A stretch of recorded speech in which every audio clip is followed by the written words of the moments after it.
Mark, let's talk about the environmental issues, because President Peevey mentioned, we want to move toward electrical infrastructure that's cleaner, renewables, other non-greenhouse gas emitting sources. I mean, are we going to have one of these fights like we had, frankly, after the biofuels were introduced, and you had people claiming that, we were growing ethanol and was it impacting milk prices and so on and so forth? I mean, you guys have done some research with the Natural Resources Defense Council. Can you talk to us about how confident you are that driving electric is superior to driving petroleum when it comes to an environmental standpoint?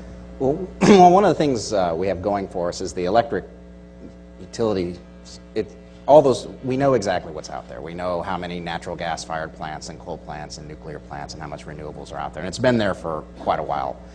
Electric vehicles only add a little bit of demand to the country's demand. So, if you drop 10 million volts down next year and sold them all up, it would be like 0.5% of electricity demand in the United States. So it's a very small amount.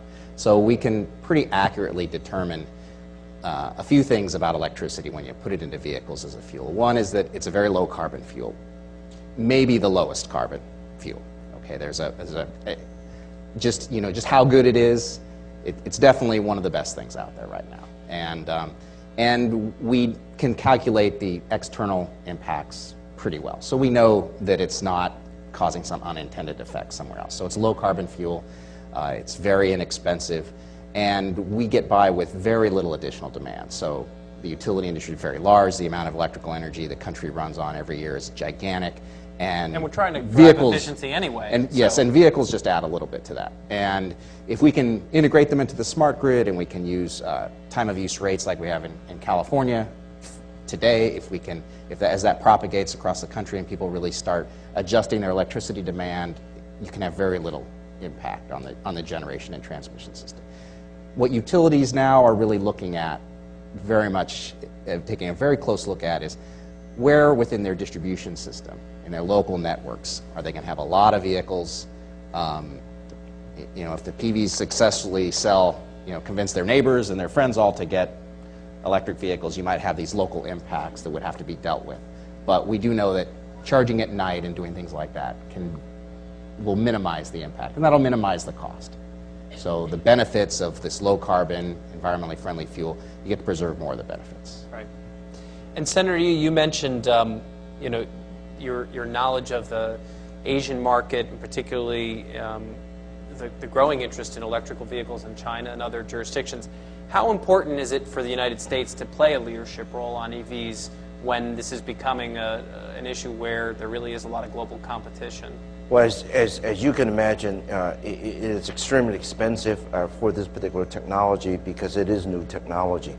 And the fact that we have poured so much resources into the development of this particular technology, helps other markets to become a lot more interested and to see whether or not the technology that's been developed can in fact be transferred over to some of the foreign markets, and thereby capitalizing on a lot of our work.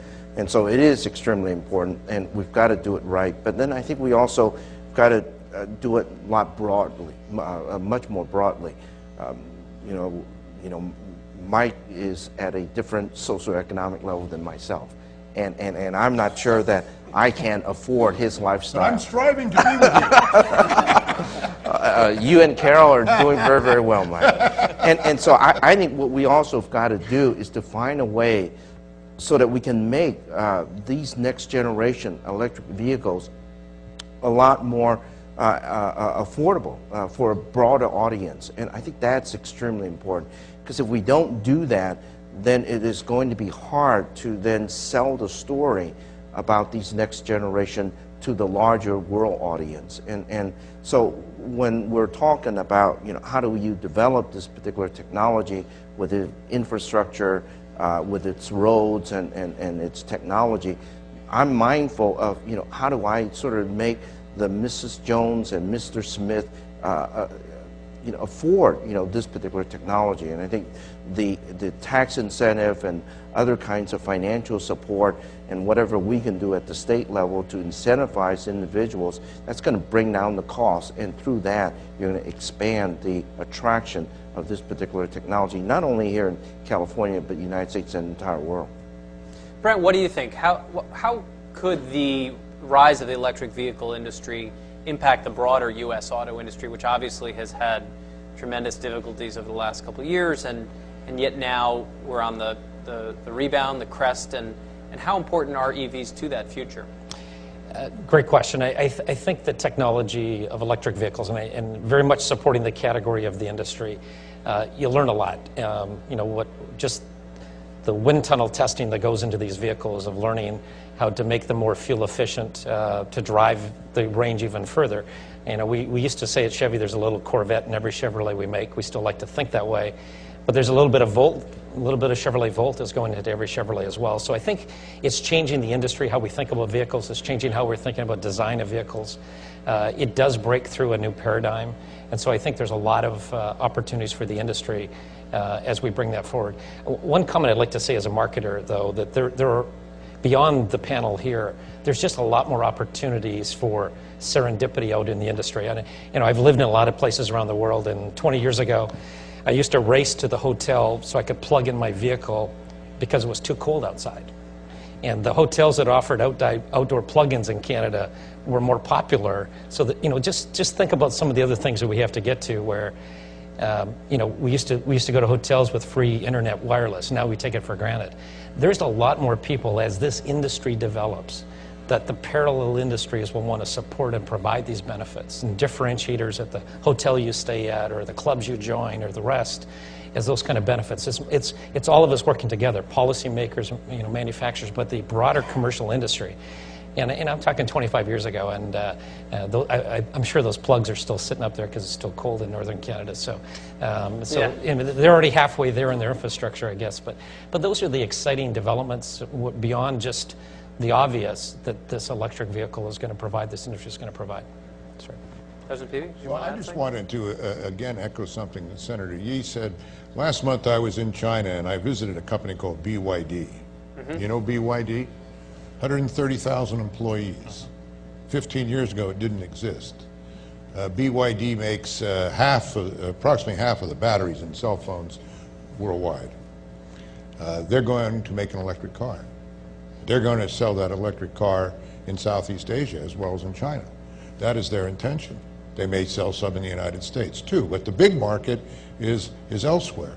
And it's not probably as stylistic a car as the Chevy Volt right now, or the Nissan Leaf, but it points to the challenge that we have in this country in retaining technological leadership. That people are gaining on the U.S. and they're gaining on this state. And what we went through with the auto industry the past 18 months and before that, I think was tragic for America. And it's time now to have a much streamlined General Motors and Ford and Chrysler that I don't think have 130,000 employees, at least I know Chrysler doesn't, to really take it up a big notch. And I think that the President Obama and others are really trying to instill that, but we have an awful long ways to go, and we are threatened in terms of our technological prowess and leadership, I think, worldwide, if we don't really get more focused on this.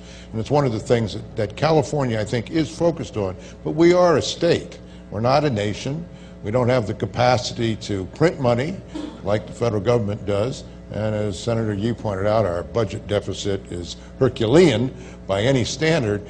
So there's limited things that a state can do. We're trying to be a leader in technology, including this area of EVs. But there's so much more that we have to do on smart grid and other things that they all come together.